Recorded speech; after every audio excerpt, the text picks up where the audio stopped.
comfortable, please. Sit down. Okay, wonderful. You look very well today. Yes. Welcome back to therapy. I'm very happy to have you with me today. Today we're going to go over this subject called re-enchantment. Usually I left you in this session previously with questions for the next class. I think at the end of this session I would like to leave you with a question, if you're okay. Okay. Let's talk about small pleasures. We frequently associate pleasure with special things. We seek out elements that are rare, expensive, famous, or ideas of what might make for a good holiday often reflect this system of ideas. It's thrilling to drink a famous brand of champagne or to see one of the most famous works of art in the world. We are excited to hear that a celebrity is coming to a party we are attending. There is nothing inherently wrong with this enjoyment. The problem is that they are unlikely to come our way very often. They target only a very small range of opportunities. A useful alternative would be what we might call small pleasures. Okay? Stay with me, please. I'm going somewhere, I promise. As usual, I talk a lot. Okay. So, things that look minor, that don't have any glamour attached to them, but may happen quite often. For example, eating a piece of fruit, having a bath, whispering in bed in the dark, this kind of thing. Talking to a grandparent, something very, perhaps normal, but simple, pleasurable. Okay.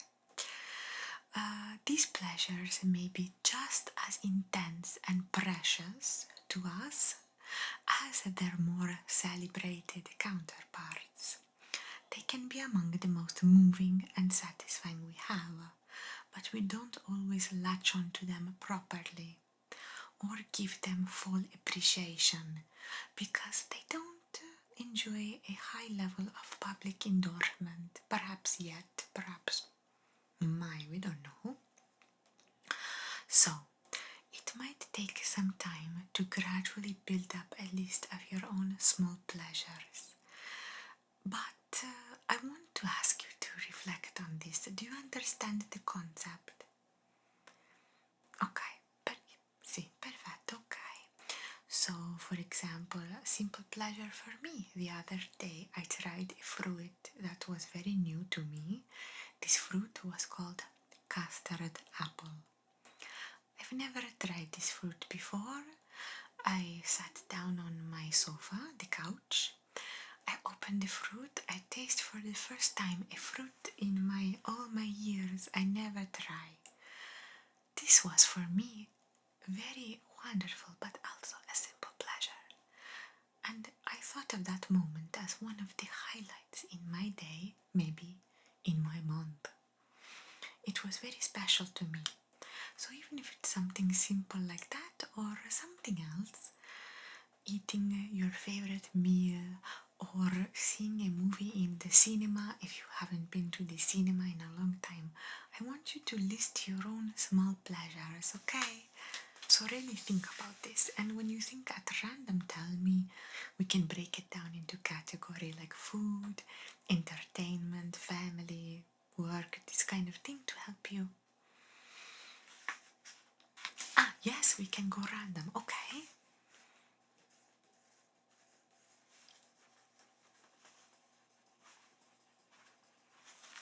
Yes, of course, very good, wonderful. What else?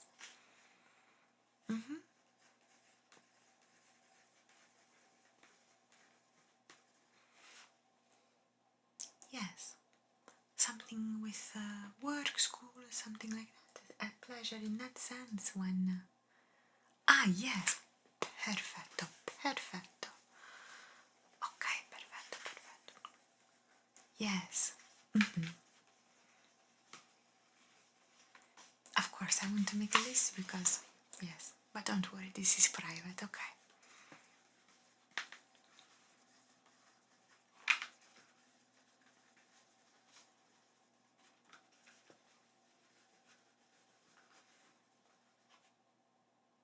Yes, even if it looks like everyday thing, it can be, of course, okay.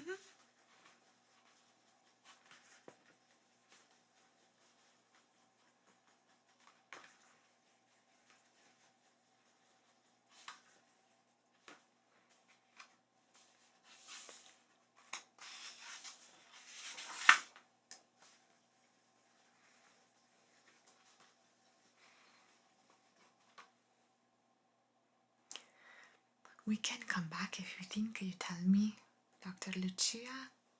Okay, perfetto. Okay, this brings me to my next thought of the equation. Water towers. People thought water towers were boring and ugly until artists started looking at them. Starting in 1972, a German couple, Bernard and Hila Bercher, began photographing water towers in various countries.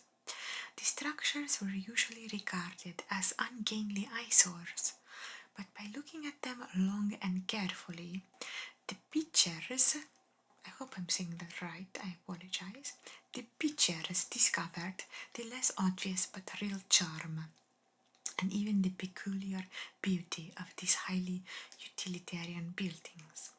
The pictures were making a fundamental artistic move. They were devoting attention and tenderness to things that are usually overlooked. Okay, so what is your possible equivalent of the towers? For example, are there things you could try out liking? It doesn't have to be things most people ignore, only things you tend to rush past. Perhaps the faces of older people, paving stones, electricity, petrol stations.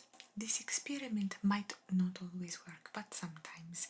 If you were your own version of the pictures, what might you photograph? And I have a picture for you to look at so you can understand what I mean by the water towers. Do you see?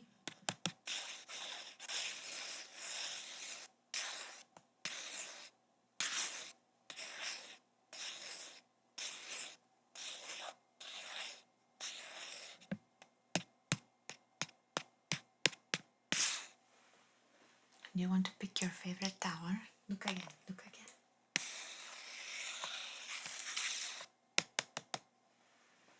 Very interesting, yes. So that is a water tower. I think every town has one in this kind of country. I'm not very familiar, but it's okay. Okay. So, for example, if you could be this person, what would you photograph that maybe not interesting, but in reality is interesting to look at? Think, yes, of course. I will think too, I'm not sure. It makes me want to think of something outside, perhaps in nature, but I don't know. Yes, that's very good, very good. Okay, I can imagine, I can imagine. I have seen before someone photograph various doors around the world. It was beautiful though. I think that's maybe too beautiful. Maybe we have to look something a little bit more not appealing, but in reality is nice. I don't know. For me this is hard. Okay. Anything else? Yes, that could work very well, very well.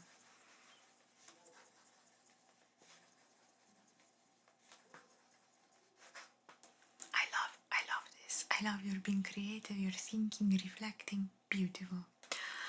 Okay, now we are going to talk about something, a different moment. This is called sublime, sublime. We sometimes use sublime just to say that something is very nice, but it has an older and deeper meaning. Traditionally, in philosophy, sublime means an experience that hugely, if briefly, expands our sense of ourselves in a very interesting way. When looking up at the stars at night, for example, we might be struck by how incomprehensibly vast the universe is and how small we are in comparison in the physical sense. But at the same time, our mind, our spirit, if we like this world, seems to expand to meet an immense grandeur of the heavens. Our immediate local worries drop away. We're conscious of the vast sweep of time and the universality of our experience. Since the earliest humans, people have been amazed by the same sight. We're tapping into something elemental and we feel uplifted by it. What things across your life can you recall that have triggered this kind of feeling in you of the sublime? Of course, it's okay if it's similar, of course. Yes?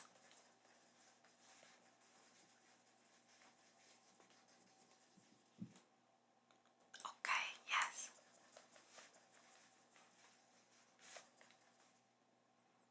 And how old were you in this time, if I can ask? Okay.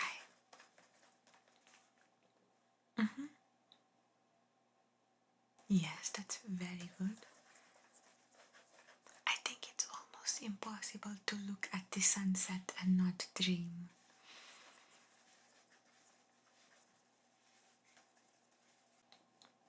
Can you start to put into words how you felt at those times? Small, okay. Infinite, okay. Ah, yes, okay, beautiful.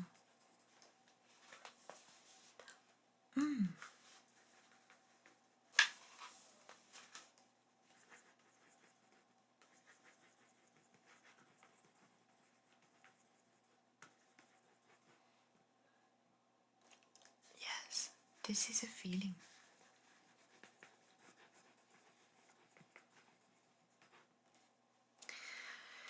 That is very, very interesting. Very interesting. I love that. Now, let's talk about something important, being silly. Our dignity is rightfully and very important to us. It's a huge achievement to be able to present oneself as moderately realistic, reasonable, fairly industrious, self-controlled. But it comes at a special price, because we've had to squash the undignified, silly, childish, naughty, ridiculous aspects of our own nature. Being silly isn't really silly, especially if we can be silly in the company of another competent adult. Yes. Esatto, you're onto something. We can like throwing water bombs out the window and share the burden of a home alone. We can hold down a very sensible job and also enjoy bouncing on the sofa. Okay, so two things very contrary. We are exploring the basis of the human condition. We are both absurd and rational. Okay? Wise and foolish. Growing up and childish. And we need to know this not only about ourselves but other people as well. Okay? What kinds of silliness did you relish as a child? Of course, yes. Ah, okay.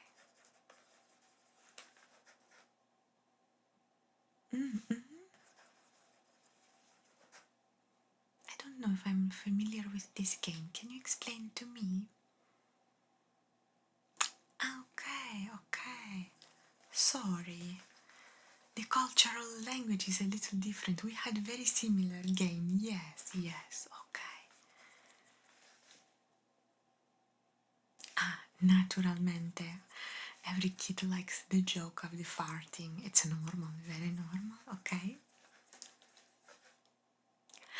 And with that being said, what things might you like to do now that you'd possibly feel embarrassed to admit because they seem truly infantile? Like they seem very silly, childish, but if you could, what would you like to do? Like how much scope do you currently give to the similar aspects with who you are? Per esempio, I read once in a memoir of somebody who knew Tom Cruise that he wanted to play hide and seek. And they made it seem like this was very infantile, strange, strano behavior. But I said, if there is a game that I could play in my adult life, I think I would miss playing hide and seek. I really liked that game as a kid. So in that sense, I can relate to Tom Cruise. Yes.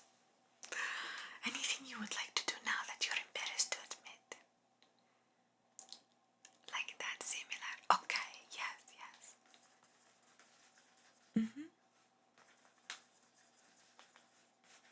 But really be out there, tell me, what? Strange, anything? Okay, yes. That actually sounds very fun. I never judge my... No. Never judge my friends. No. Okay.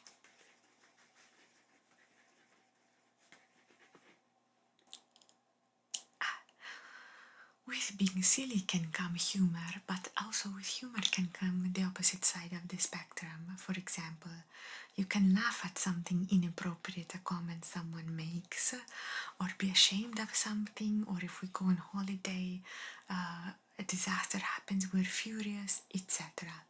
I want you to think of something annoying that have happened to you recently, something like a maddening misunderstanding or a stupid delay, or like you lose a document or your keys or something silly. I lost my phone and it's in my hand, this kind of thing. Yes, so I want you to recall this, but I want you to imagine what it's like when you recall this moment to be laughed at for something in this scenario. How would the person observing you in this situation act, and how might that make you feel? I'm sorry if this is a lot of questions at once. Let's start from the beginning. Tell me something that happened to you recently that made you really upset. Like you lose a key. This example happened to you. Okay.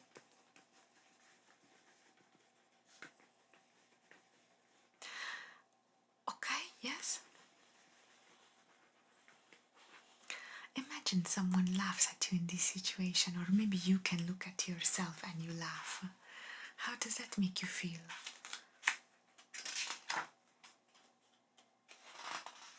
Okay, yes.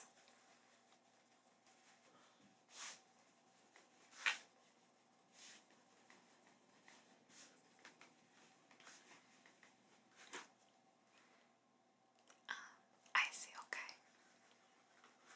It makes you question your reality. It's very normal. I like that. This is what I'm happy, because in all things of that are something of the natural. It's natural to be like this. Of course. We are going to talk about the nature finally for the final conclusions. So, when the human world disappoints, it's not unusual to turn to nature. But what specifically is it about nature that offers us consolation, okay? I want you to think of ways for the next class. I don't record you now, but I want you to ponder this question, okay? I read you a little bit and you ponder, okay? For example, a dog might love us quite independently of our merits or failings as perceived by the human community. They may want a great deal from us, endless throwing sticks, pats on the head, but they are indifferent to almost everything else about us, okay? They don't care how the work meeting went, if we have lots of money in the bank or no, okay? How we did in school on our exam. They invite us into a world in which it's impossible to acquire status or meet with disgrace, any of these kinds of things. A dog is the most natural thing. In what ways, similar or different, does nature appeal to you? And You don't have to answer now because the next time we are concluding our therapy session, I believe you have one last appointment with me, and we are going to review that question and then we are going to conclude. Yes, we have had some, I think we've had, let me count us better. 1, 2, 3, 4, 5, 6, 7, 8. I think this is the 9th session. I think at the 10 that is the conclusion, I believe. Of course, you don't have to say goodbye to Dr. Lucia per sempre. We can always, yes, but I feel like this, it's coming to a conclusion. Yes, but we can continue therapy anytime. But we are really wrapping up here, quite rapido. Allora, buona serata. You know, as usual, I like to leave you here, present, calm with your thoughts. I think personally, we have had some therapy sessions, very intenso. This one for me leaves me feeling più leggero, more light, more optimistic. I hope this has you feeling this way, but regardless, I like to leave you in this room with your feelings, emotions. I will leave the room. You can take 5 minutes for yourself to relax. Yes, and then you can leave anytime you choose, okay? Ok, buona serata. Ciao bella, ciao ciao ciao ciao ciao. Ciao.